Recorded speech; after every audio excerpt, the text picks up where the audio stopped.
And the reason it's separating children and parents is that a judicial decision said that, well, I can't remember. I'm not going to look. It doesn't matter. Either way, whether it was a law from Congress or a judicial decision, it was said that if someone is put in prison, just like if you or I were arrested and thrown in prison and we were the only parent for a child, the child doesn't go into prison with us as a prisoner.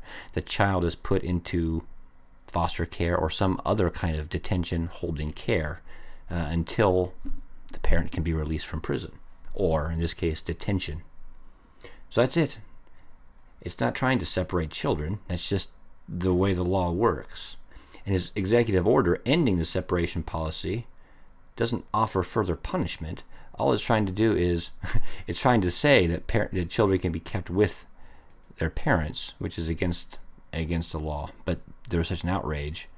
People said they wanted it, so he wrote the executive order, and then people said, no. That's not at all what we want. What we want actually is you to release the parents from prison so they can be with their child and wait for their asylum hearings while they're in the U.S. unaccounted for, which Trump is not going to have. He has obstructed the administration of justice by refusing his assent to laws for establishing judiciary powers. What judiciary powers has Trump refused to assent to? Trump, his minions on Fox News, and his ever-changing legal team. Who cares? See, this is kind of a poison the well kind of thing. Why does it matter if his legal team is changing a lot or not? Are constantly making threats about and arguing the legality of the investigation into ties between Russia and the Trump campaign during the 2016 election by special counsel Robert Mueller.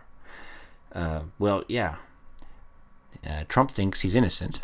None of us actually know. And I guess Trump knows whether or not he is, but Trump at least is acting like he's innocent.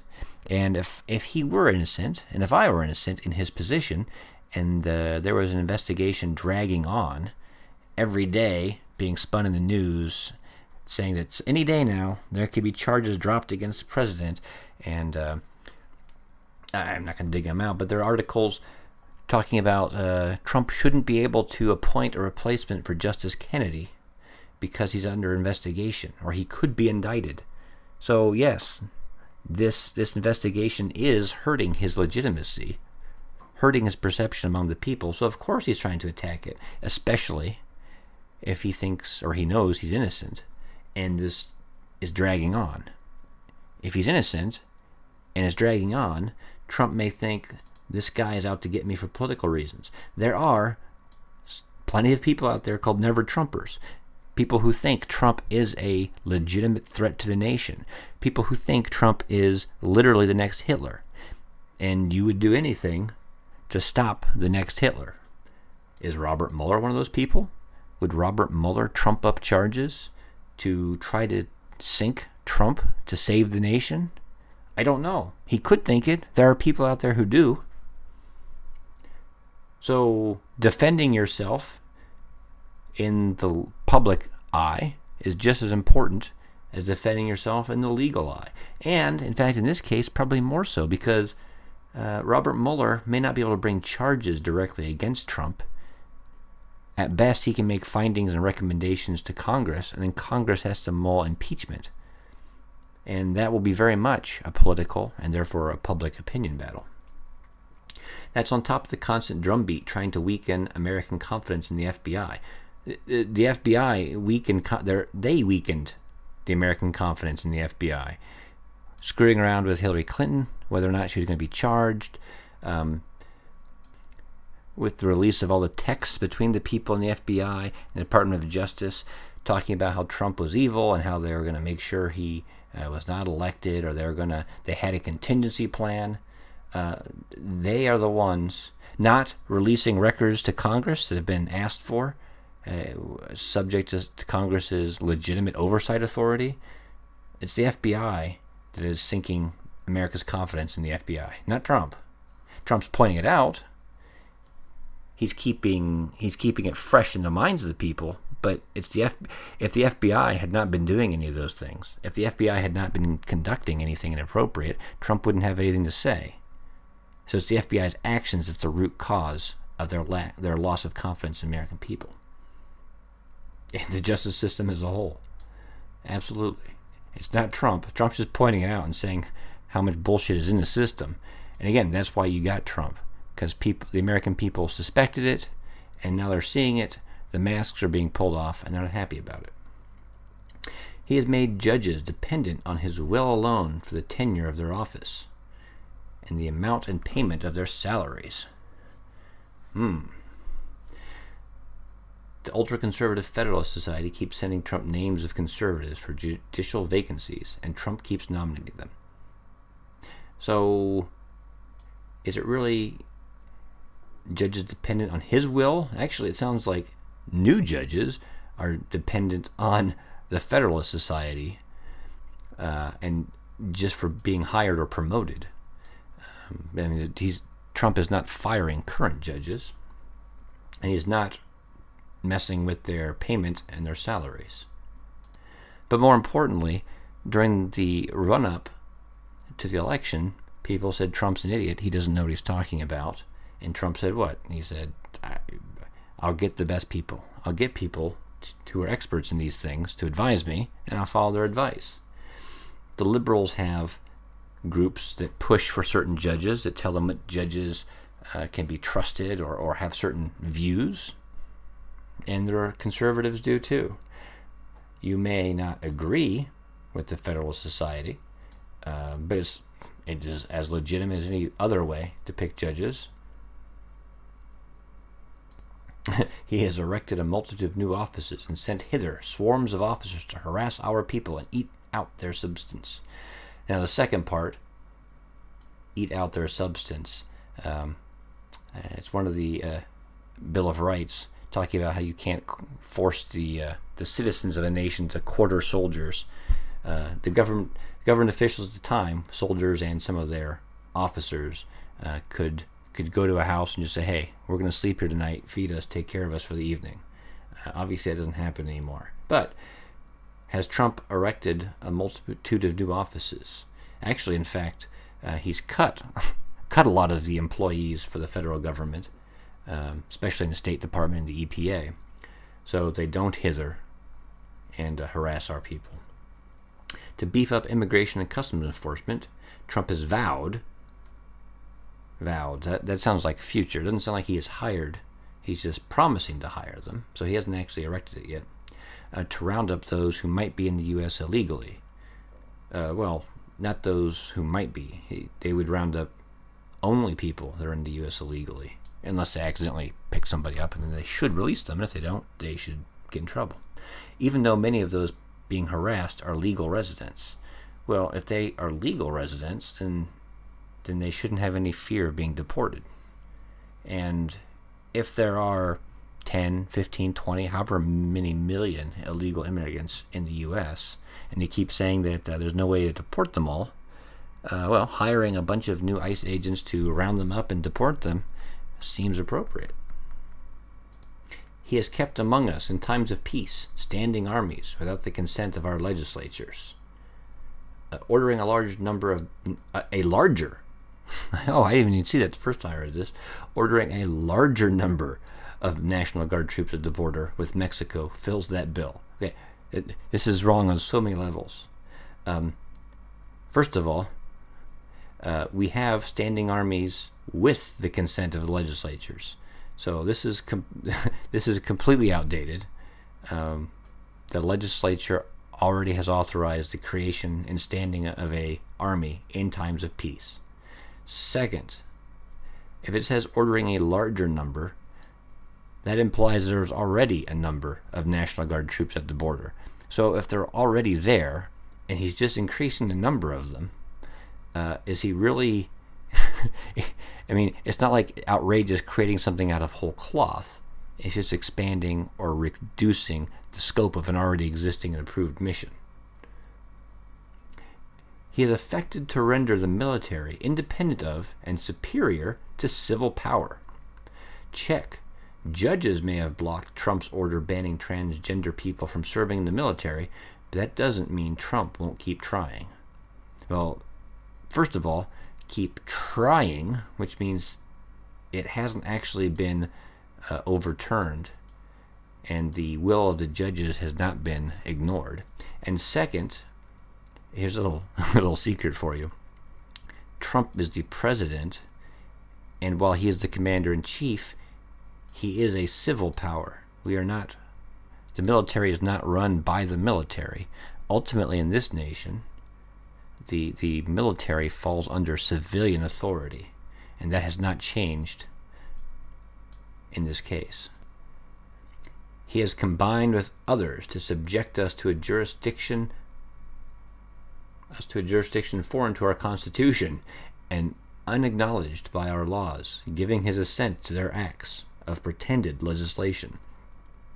That sounds a lot like maybe Obama joining certain organizations, international, multinational organizations, without being ratified through Congress. But I don't think that's what we're talking about here with Trump. For cutting off our trade with all parts of the world. Hello, trade wars. Trump is alienating allies. His behavior at the recent G7 meeting, blah, blah, blah, all over the world with his policies of imposing tariffs. So he hasn't actually cut off trade. Trade is still in existence and still around. It's just there are tariffs imposed now on it. At the time, trade was being blocked and not allowed in certain parts of the world, and the government of Britain was directly controlling the colony trade. That's not what's happening here. For imposing taxes on us without our consent. What are tariffs but hidden taxes on consumers? They are hidden taxes. They do end up increasing the prices of things, but without our consent. Congress has passed laws that allow the president to impose tariffs at certain times. So the people have given their consent through the representatives in the democratic system that we have in this country. So Trump's not being a tyrant. He's following the law. Now, are those laws overly broad? Are those laws stupid? They may be. But that's not that the people didn't have their consent or their opportunity to give it. It's that they elected dumb representatives or corrupt ones. For transporting us beyond seas to be tried for pretended offenses. Trump signed an executive order to keep the prison at Guantanamo Bay open indefinitely, and he has declared it open to new prisoners. Well, first of all, Trump didn't create Guantanamo Bay. Second, he's not transporting American citizens from the U.S. to Guantanamo Bay. It's for people captured abroad, and they're put in Guantanamo Bay. And other presidents have also had opportunities to close it, and they haven't. So this is nothing new for Trump. Trump is not doing anything wrong to American citizens for depriving us, in many cases, of the benefit of trial by jury. Check Gitmo prison once again. Check he's not depriving us, the people of the United States, of our benefit by trial by jury. And think about this. We like to talk about this a lot. When you see pictures, in fact, I'll get a picture because I think it'll be nice. In this picture, you see an American soldier in World War II who is captured, or is guarding some captured German soldiers from World War II. None of these German soldiers were brought to the U.S. for trial. None of them had the advice of a lawyer. None of them had charges brought against them. They were detained indefinitely until the end of the conflict was declared, and then they were released back to their home nation, except for few certain high-ranking individuals or those suspected of significant war crimes. Now, war has not been declared, but we haven't declared war since World War II, despite Korea, Vietnam, Panama, Grenada, Desert Storm 1, all sorts of other military activities. Again, Congress has not enforced its power. It has allowed the president to declare war without congressional approval or getting congressional approval after the fact. So, with our current way of declaring war, the president would say, what is the difference between this and U.S. Special Forces or military personnel capturing Al-Qaeda terrorists who are our enemy combatants at this time, and holding them in a military prison until the end of the conflict. I'm not saying it's a perfect analogy. I'm not saying it's even correct, but that would be the argument. And to say that everyone captured deserves a trial, an attorney, and blah, blah, blah, blah, blah, is nonsense. For suspending our own legislatures and declaring themselves invested with power to legislate for us in all cases whatsoever. Check. The Trump administration might not be suspending legislatures. Okay, so you would think that would mean a not check, right? But it is suing states and otherwise fighting state rules, challenging state laws on such matters as sanctuary cities, the legalization of marijuana, land transfers, emission standards, and many other issues. Well, the Constitution grants the federal government certain powers, and the Constitution talks about the Supremacy Clause and how the Constitution and the federal powers are supreme. So the question is, are these within the jurisdiction? If a state, if the federal government has marijuana as being illegal, can states legalize it? You could flip it around and say, hey, California, or no, we'll have to find a friendly state, Montana. The federal government says that regular citizens can't own a fully automatic machine gun without special licenses and permits from the federal government. Could the state of Montana just ignore that and say citizens can own machine guns all they want? I think liberals would suddenly find the idea of state rights and constitutional limitations to be disturbing. Sanctuary cities. Again, that's certainly within the Trump administration's right to try to challenge that. The federal government is allowed to deport people. They have had long-standing agreements with local law enforcement to notify the federal government when they when they arrest somebody who is illegal, so that the federal government can come pick them up and take them for federal prosecution and deportation. Some states have now decided not to comply with that. Is that allowed? If the state's not going to cooperate with the feds, can the feds start holding back funding, specifically law enforcement funding, where it's related? The state can do whatever they want, just like a state right now can lower the drinking age to 18. But if they do, they don't get their highway funds from the federal government anymore. Again, long-standing practice. Is it right or wrong? It probably is not what the founders intended, but it's the way the government has been run for a long time within our traditions. We can go back to the proper method, but then the scope of the federal government would be extremely restricted, and I don't think that's what leftists want. He has plundered our seas, ravaged our coasts, burnt our towns, and destroyed the lives of our people. Again, this is shortly after the Revolutionary War had started. The Declaration was not written immediately at the beginning of the fight. Trump is not burning our towns, ravaging our coasts. Liberals would say he's destroying the lives of our people, but objectively, life for the average person has not changed significantly in the Trump administration from the Obama administration.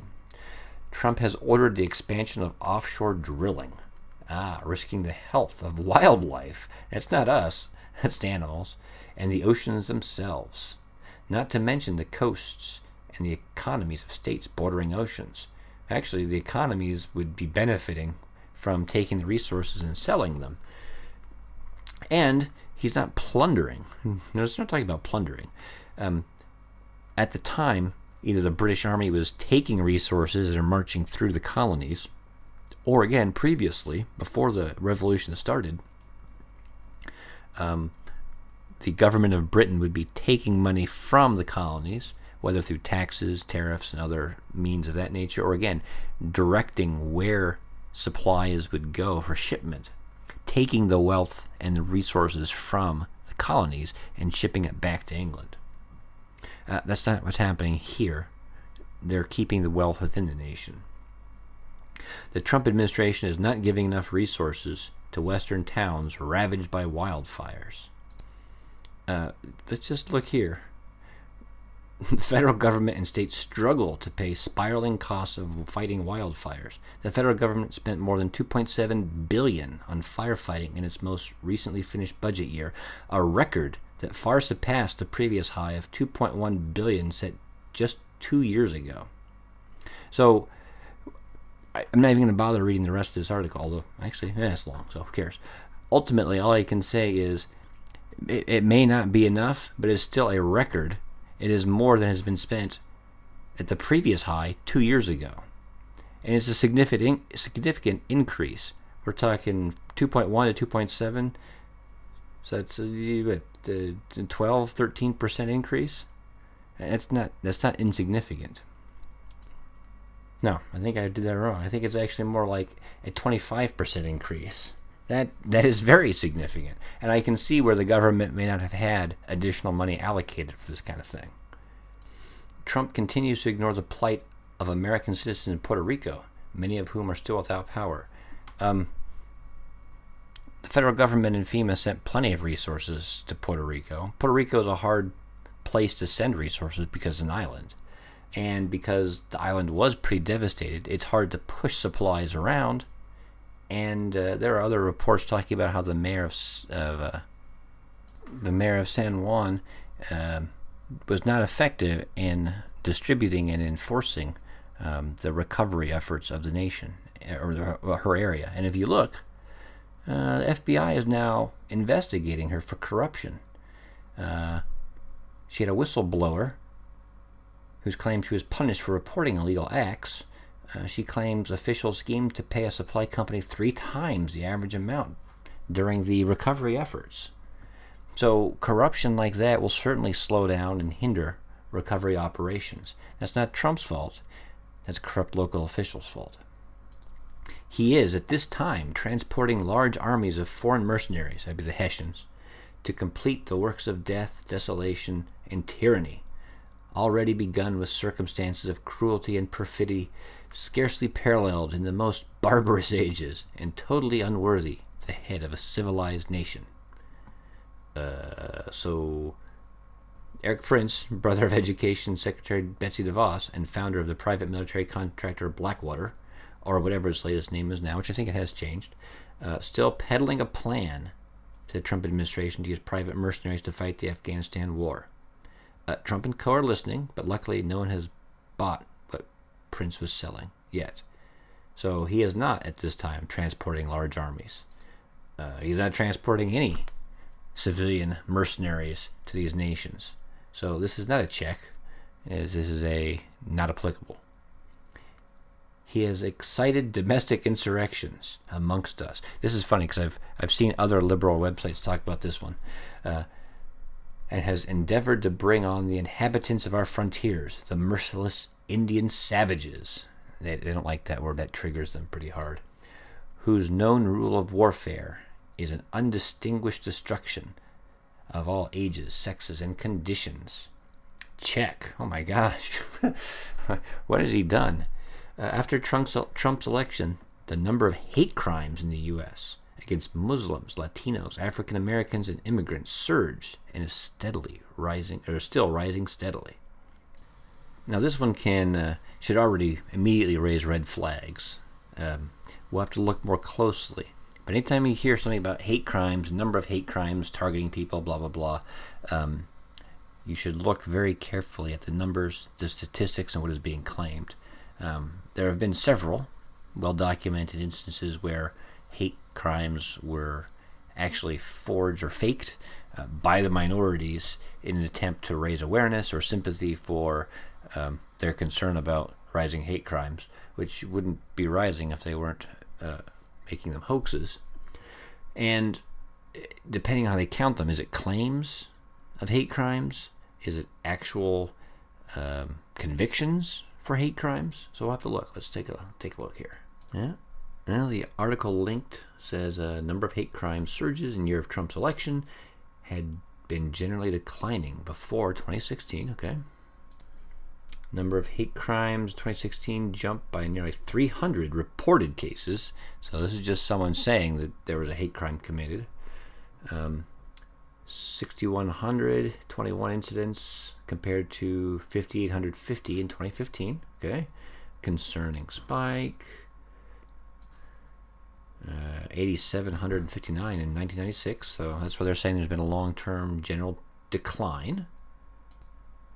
Interesting part here is that this is just a total number of reports. It doesn't really break it down by which groups or who is being targeted. If I recall correctly, going back to here, it said against Muslims, Latinos, African Americans, and immigrants.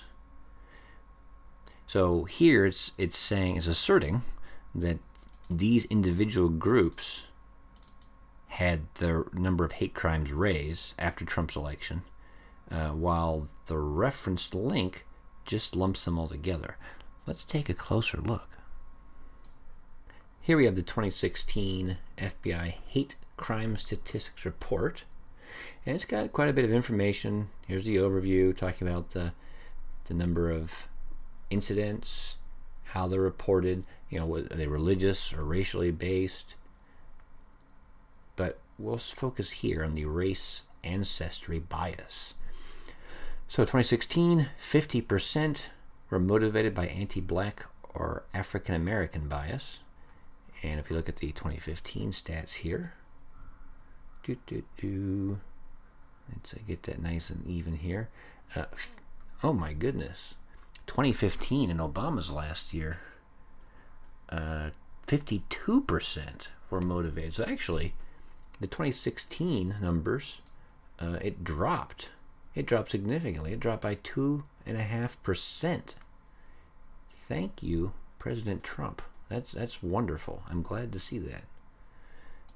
Now, I know what you're thinking. Trump was elected in November of 2016, so he should have no impact really on the bias in the numbers for the 2016 stats. But apparently that's what the Daily Kos was referencing here when they linked this article and said that that was the reference, which talked about the 2016 surge. Maybe they were saying that because of his campaign, it raised it.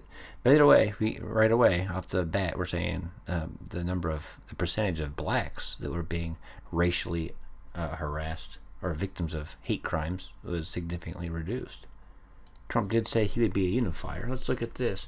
In 2016, 20.7% stemmed from anti-white bias, which I've been told doesn't actually exist, but that's a significant number, talking a fifth. What was it? 2015. 18.2%. My goodness, during Trump's run, the number of anti-white bias spiked. That went up 2.8%. Was it? No, wait, 20.7. Talking 2.5%. That's pretty significant. I'm surprised that that wasn't mentioned. Why didn't the Daily Kos mention that? Let's see. How about anti-Latino? 10.6. 9.4. That went up 1.2%. I don't know if that's a spike. It's certainly less than anti-white bias, but it did rise. 4.2. Well, okay, that could be anything. So we're gonna ignore that one. 3.8% anti-American Indian. 3.4%. So that's a pretty small increase there. And in fact, I don't even know if Native American was that on the list here.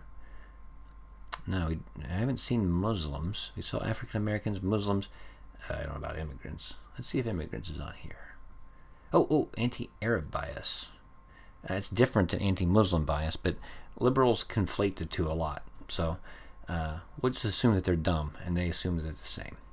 1.3% anti-Arab bias, and 1.2% anti-Arab bias. So really the spike I'm seeing is anti-white bias during Trump's run-up to the election. It's funny how that's not the focus of this article here. Donald Trump is his own kind of tyrant. Dishonest, selfish, amoral, cruel, and childish. Well, this has been dishonest, this whole article. and childish. No matter how unseemly and illegal Trump's behavior, I haven't seen anything illegal yet. known as advocating an overthrow of our government. But we do need a revolution at the ballot box. Fun little article. Shows the craziness, the Trump derangement syndrome, and how it affects the mind. When you can put together an article like this, it tries to be analytical and fails because you're so blinded by hate and rage that, again, like down here,